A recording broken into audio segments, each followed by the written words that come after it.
గతంలో జగన్మోహన్ రెడ్డి వదిలిన బాణాన్ని నేను అని చెప్పిన షర్మిల ఇప్పుడు తన బాణాన్ని జగన్మోహన్ రెడ్డి పైనే ఎక్కుపెట్టబోతోందా? రానున్న ఎన్నికల్లో జగన్మోహన్ రెడ్డి ఓటమే లక్ష్యంగా షర్మిల పావులు కదుపుతోందా?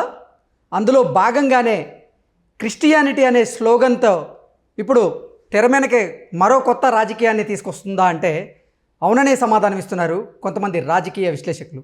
ఇక ఇదే అంశానికి సంబంధించి మనతో మాట్లాడేందుకు ప్రముఖ సీనియర్ జర్నలిస్ట్, ప్రముఖ రాజకీయ విశ్లేషకులు సిఎస్ రావు గారు మనతో ఉన్నారా? ఆయనతో మాట్లాడదాం. Sir hi sir. Hello Krishna sir, గతంలో షర్మిల జగన్ వదిలినటువంటి బాణాన్ని నేను అని చెప్పింది. ఇప్పుడేమో తన బాణాన్నే జగన్మోహన్ రెడ్డి మీద ఎక్కువ పెట్టబోతోంది. నిన్న క్రిస్టియానిటీ అనే స్లోగన్తో జగన్మోహన్ రెడ్డిని ఇబ్బంది పెట్టేటువంటి ప్రయత్నం చేసింది. జగన్మోహన్ రెడ్డి మీద ఘాటుగా విమర్శలు చేసింది. ఏంటి సార్, రానున్న ఎన్నికల్లో జగన్మోహన్ రెడ్డి ఓటమే లక్ష్యంగా షర్మిల పావులు కదుపుతోందా అంటే ఏం చెప్తారు సార్? ఆ విధంగా అనుకోవడానికి లేదని చెప్పి సజ్జల రామకృష్ణారెడ్డి ఇచ్చినటువంటి స్టేట్మెంట్ ప్రకారం నేను విశ్లేషణ చేయదలుచుకున్నాను. ఎందుకనంటే జగన్మోహన్ రెడ్డి వదిలిన బాణం షర్మిల, ఇప్పుడు ఆ బాణం ఇప్పుడు జగన్ మీదకి వెళ్తుంది అనేది సజ్జల రామకృష్ణారెడ్డి చెప్తున్నాడు. ఆయన ఎందుకు చెప్తున్నాడు? ఇప్పుడు ఇటీవల వరకు కూడా జగన్మోహన్ రెడ్డి యొక్క రాజకీయ భవిష్యత్తు కోసం అన్ని రకాలుగా సహాయ సహకారాలు అందించినటువంటి రాజకీయవేత్త షర్మిల. ఇప్పుడు ఎందుకు వ్యతిరేకంగా ఆయన మాట్లాడుతున్నారు అంటే జగన్మోహన్ రెడ్డికి షర్మిలకి ఇద్దరికి చెడింది అని చెప్పి చెప్పడానికి. సో సహజంగా ఏమనుకుంటారు, ఇప్పుడు ఆమె కాంగ్రెస్ పార్టీలో జరిగింది కాబట్టి జగన్మోహన్ రెడ్డికి షర్మిలకి పట్టడం లేదు, సో వాళ్ళిద్దరు రాజకీయంగా కత్తులు చూసుకుంటారు, రాబోయేటువంటి రోజుల్లో జగన్మోహన్ రెడ్డి ఓటమికి షర్మిల బాగా ఉపయోగపడింది అని చెప్పి అనుకుంటున్నారు. దానికి ఆజ్యం పోసేలా సజ్జల రామకృష్ణారెడ్డి ఏం చెప్తున్నారు, చంద్రబాబు నాయుడు కోసమే షర్మిల వచ్చిందని చెప్తున్నారు. షర్మిల చంద్రబాబు నాయుడు కోసం వచ్చిందని చెప్తున్నారు. ఎవరు వచ్చినా చంద్రబాబు నాయుడు కోసం అని చెప్తున్నారు ఆయన. ఇప్పుడు బీజేపీ తోటి వైఎస్ఆర్ కాంగ్రెస్ పార్టీ ఉంది అంటే షర్మిల గారు చంద్రబాబు వదిలిన బాణంలాగా చెప్తున్నారు ఆయన. అంతే కదా, ఆయన అదే చెప్తున్నాడు. నిన్నంతా అదే చెప్పారు కదా, చంద్రబాబు నాయుడు కోసమే ఆమె పనిచేస్తుంది, చంద్రబాబు నాయుడు సీఎం చేయడానికి ఆమె వచ్చిందని చెప్పి చెబుతున్నారు. సో ఆమె ప్రసంగం మొత్తం కనుక ఇంకొక వైపు సజ్జల రామకృష్ణారెడ్డి చెప్పినటువంటి కామెంట్స్ ఇవన్నీ కనుక మనం కనుక చూస్తే వీళ్ళిద్దరూ కూడబలుక్కొని ఏదో చేస్తున్నారనేటువంటి అనుమానం రాకమానదు. అంటే ఇప్పటి వరకు అసలు చంద్రబాబు నాయుడు గారు, పవన్ కళ్యాణ్ గారు చేయని విధంగా ఘాటుగా కొన్ని విమర్శలు చేస్తున్నారు జగన్మోహన్ రెడ్డి మీద. షర్మిల నిన్న చేశారు. అంటే వీళ్ళిద్దరూ ఒకటే అయితే అంత ఘాటు విమర్శలు చేసే అవకాశం ఉందంటారా? అలాగే క్రిస్టియానిటీ అనేటువంటి స్లోగన్ని ఒక అస్త్రంగా మార్చుకొని జగన్మోహన్ రెడ్డి మీదకి తన అస్త్రాన్ని వదిలే అవకాశం ఉందంటారా? ఇప్పుడు ఇక్కడ ఒక నిశ్చితంగా ఒక విశ్లేషణ కనుక చేసుకుంటే చంద్రబాబు నాయుడు ఇప్పటి వరకు ప్రసంగాలు ఏవైతే చేశారో ఆ ప్రసంగాన్ని ఇప్పుడు షర్మిల వినిపిస్తుందని చెప్పి సజ్జల రామకృష్ణారెడ్డి అంటున్నాడు. కొత్తగా ఏం చెప్పట్లేదు, చంద్రబాబు నాయుడు ఏం చెప్తారో అదే చెబుతుంది షర్మిల అని చెప్పి చెబుతున్నారు. ఇప్పుడు షర్మిల ప్రసంగాన్ని కనుక వింటే ఆమె ఏదంటారు, తమలపాకుతో నువ్వు అట్టాను నేను ఇట్టంటాను అనేది సామెత ఉంది, అలా ఉంది ఇప్పుడు ఆమె చేసినటువంటి విమర్శలు. ఇప్పుడు ఆంధ్రప్రదేశ్ అప్పుల్లో ఉందని చెప్పి మా అందరికీ తెలిసింది, బీజేపీ అదే చెబుతుంది, తెలుగుదేశం పార్టీ అదే చెప్తుంది, కమ్యూనిస్ట్ పార్టీలు అదే చెప్తున్నాయి. కొత్తగా షర్మిల వచ్చి చెప్పేది ఏంది? చెప్పేది ఏం లేదు కదా, ఓడిచ్చి చెప్పేది. సో ఆమె ఏం చెప్తుంది, 10 లక్షల కోట్ల అప్పు ఉంది బట్ అభివృద్ధి లేదు అని చెప్తుంది. అది చెప్తున్నారు కదా, ఆల్రెడీ చెప్తున్నారు. ఆ తర్వాత ఏం చెప్పారు, జగన్మోహన్ రెడ్డి గద్దె దిగాలి, రాష్ట్రం బాగుపడాలని, ప్రత్యేక హోదా కావాలి అని చెప్తుంది. సో ఈ ప్రత్యేక హోదా కోసమే కదా ఇంత మొత్తం నడిచి జగన్మోహన్ రెడ్డి చేసింది.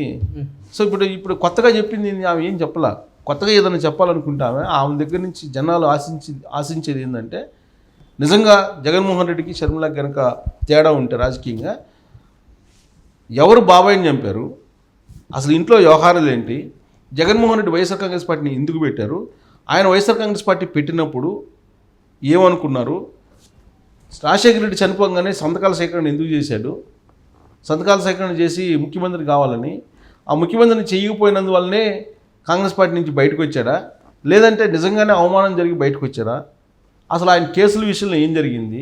ఇప్పుడు ఆయన దాదాపు షార్ట్షీట్లు ఉన్నాయి కదా, 30 షార్ట్షీట్లు ఉన్నట్టున్నాయి, ఈడీ కేసులు ఉన్నాయి, సిబిఐ కేసులు ఉన్నాయి, వాటి గురించి మాట్లాడాలి. ఎందుకంటే ఇంట్లో మనిషి కాబట్టి ఏ విధంగా ఆ రోజున కిట్పోగా జరిగింది, ఓబులాపురం గనుల్లో ఏం జరిగింది, గాలి జనార్దన్ రెడ్డి జగన్మోహన్ రెడ్డి కలిసి ఏం చేశారు, ఇవి చెప్పాలి. నిజంగా వాళ్ళిద్దరి మధ్య తేడా ఉంటే, ఏది షర్మిలకను జగన్మోహన్ రెడ్డికి. మరి ఆయన చెప్పింది ఏంది? ఇప్పటివరకు ప్రతిపక్షాలు చెప్పింది కొత్తగా ఏం చెప్పలేదు కదా. ప్రత్యేక హోదా అందరికీ తెలిసినటువంటి విషయమే, ముగిసిన అధ్యాయం అని చెప్పి బీజేపీ చెబుతుంది. మేము అధికారంలోకి వస్తే మేము ప్రత్యేక హోదా ఇస్తామని చెబుతుంది. అసలు మేము 100 కన్నా తక్కువ వచ్చినాయి కాంగ్రెస్ పార్టీ కోట్లు. అధికారంలోకి ఎలా వస్తారు? అసలు ఇప్పుడు వచ్చే అవకాశం లేదు. సో జగన్మోహన్ రెడ్డిని నిజంగా టార్గెట్ చేయాలి అనుకుంటే, ఈ అంశాలు చెప్పాలి కదా. కానీ అవి చెప్పకుండా మామూలుగా మాట్లాడారు. ఇంకోటి, సజ్జల రామకృష్ణారెడ్డి ఏమన్నారు? అసలు కాంగ్రెస్ మాదేను అందు కాదు అన్నారు. కాంగ్రెస్ పార్టీ నుంచి వ్యతిరేకించి బయటకు వచ్చినటువంటి వాళ్ళు అసలు కాంగ్రెస్ మాది అని ఎట్లా అంటారు సజ్జల రామకృష్ణారెడ్డి? సజ్జల రామకృష్ణ స్టేట్మెంట్లో అసలు కాంగ్రెస్ మాది, కాంగ్రెస్ మోసం చేసింది, అందుకే మేము బయటకు వచ్చామని చెప్పి ఆయన చెబుతున్నారు. అంటే కాంగ్రెస్ వైఎస్ఆర్ కాంగ్రెస్ పార్టీ వేరు కాదని చెప్పి చెబుతున్నారు. అంటే ఓట్లు చీలిపోతాయేమో అనేటువంటి ఒక మైనారిటీలు అంటే దూరం అవుతారు. ఇప్పుడు కాంగ్రెస్ వైఎస్ఆర్ కాంగ్రెస్ పార్టీ 2 ఒకటే అని చెప్పి సజ్జల రామకృష్ణ చెప్తున్నారంటే, షర్మిల జగన్మోహన్ రెడ్డి ఇద్దరు ఒకటేనే కదా అర్థం అదే కదా. కాకపోతే ఆ రోజున శంకర్రావు, ఎర్రమనాయుడు, అశోక్ గజపతిరాజు వీళ్ళందరూ కలిసి మా కేసులు పెట్టారు. కాంగ్రెస్ పార్టీ అరెస్ట్ చేసింది అక్రమంగా, అందుకు బయటకు వచ్చాము. అక్రమంగా కేసులు పెట్టకపోతే మేము బయటకు వచ్చిన వాళ్ళం కదా అన్నట్టుగా చెప్తున్నాడు ఆయన. 2 ఒకటేనని చెప్తున్నారు. అంటే జగన్మోహన్ రెడ్డి వీళ్ళిద్దరు ఒకటే కదా, జగన్మోహన్ రెడ్డి అను షర్మిల ఇద్దరు ఒకటే కదా ఆయన చెప్పే ప్రకారం. కాంగ్రెస్ ఇప్పుడు ఏదైతే కాంగ్రెస్ ఉందో అది కాంగ్రెస్ కాదు, అసలైన కాంగ్రెస్ మేము అని చెప్పేటువంటి ప్రయత్నం చేస్తున్నారు కదా సార్ ఆయన. అసలైన కాంగ్రెస్ మేము అని చెప్తాం. అంటే దాని అర్థం ఏంది? ఇప్పుడు కాంగ్రెస్ పిసిసి అధ్యక్షురాలు ఉన్నప్పుడు అసలు కాంగ్రెస్ ఆ కాంగ్రెస్ ఈ కాంగ్రెస్ 2 ఒకటే, అసలు కాంగ్రెస్ మాదే అంటే అది కూడా మాదేనే కదా అర్థం ఇండైరెక్ట్గా. మేమిద్దరం ఒకటే అనేటువంటి. సరే, ఇదంతా ఒకటైతే అటు కాంగ్రెస్ కానీ ఇటు వైఎస్ఆర్ కాంగ్రెస్ పార్టీ కానీ అసలు ఓట్ బ్యాంక్ ఏముందంటే క్రిస్టియన్ ఓట్ బ్యాంక్. అసలు ఓట్ బ్యాంక్ ఈ 2 పార్టీలకు ఉంది, క్రిస్టియన్ ఓట్ బ్యాంక్. సో ఈ క్రిస్టియన్ ఓట్ బ్యాంకు ఈ మధ్య కాలంలో క్రిస్టియన్ మైనారిటీ ఓట్ బ్యాంక్ కొంత తెలుగుదేశం పార్టీకి షిఫ్ట్ అయ్యిందనేది ఒకటి వినిపిస్తుంది.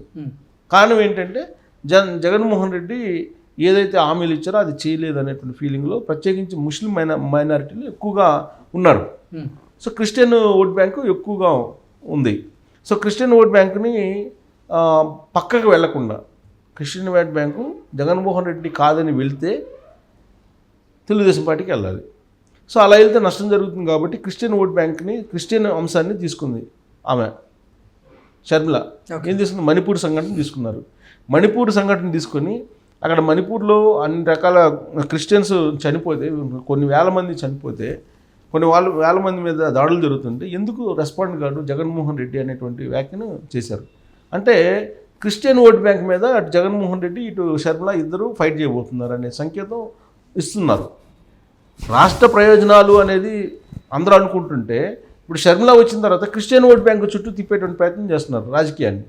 అంటే మణిపూర్ లింక్ పెట్టి మణిపూర్లో కొన్ని వేల మంది క్రిస్టియన్స్ చనిపోతే నువ్వు ఎందుకు రెస్పాండ్ కావని చెప్పి ఒక రాష్ట్ర ముఖ్యమంత్రి షర్మిల నిలదీస్తున్నారు. అంటే క్రిస్టియన్ల కోసమే ఉన్నాడు జగన్మోహన్ రెడ్డి? కాదు కదా, రాష్ట్ర ప్రయోజనాల కోసం కదా ఉండాల్సింది. అంటే క్రిస్టియన్ చుట్టూ తిప్పితే కనుక ఆ చెదిరిపోయేటువంటి క్రిస్టియన్ ఓట్ బ్యాంక్ని మళ్ళీ పదిలంగా ఉంచుకునేటువంటి ప్రయత్నం చేయాలనేటువంటి ఒక ఎత్తుగడతోటి అన్నా చెల్లెలు ఇద్దరు వ్యూహాత్మకంగా వ్యవహరిస్తున్నారా అనేటువంటి ఒక సందేహం అయితే కలుగుతుంది తాజా పరిణామాలను బట్టి చూస్తే. అయితే ఇక్కడ క్రిస్టియన్స్ని, మైనార్టీలని, ముస్లిం మైనార్టీలని తన వైపు తిప్పుకునే దాంట్లో ఫెయిల్ అయిపోయాడు జగన్మోహన్ రెడ్డి అనేది తాజా సర్వేలు చెప్తున్నాయి. ఆ విషయంలో చేతులు ఎత్తేసినటువంటి జగన్మోహన్ రెడ్డిని కాపాడేందుకే ఈ మణిపూర్ సంఘటనని షర్మిల తెర మీదకి తీసుకొచ్చింది అనేటువంటి ఒక ఒపీనియన్ వినిపిస్తుంది చాలామందిలో కూడా. సో ఇది ఎటు టర్న్ అవుతుంది అనేది మనం చూడాలి. ఇప్పుడు స్టార్టింగ్లో ఉన్నారు, ప్రైమరీ స్టేజ్లో ఉన్నారు. వీళ్ళిద్దరు నాటకం ఏ విధంగా రక్తి కట్టించబోతున్నారు క్రిస్టియన్ ఓట్ బ్యాంక్ మీద అనేది మనం చూడాలి.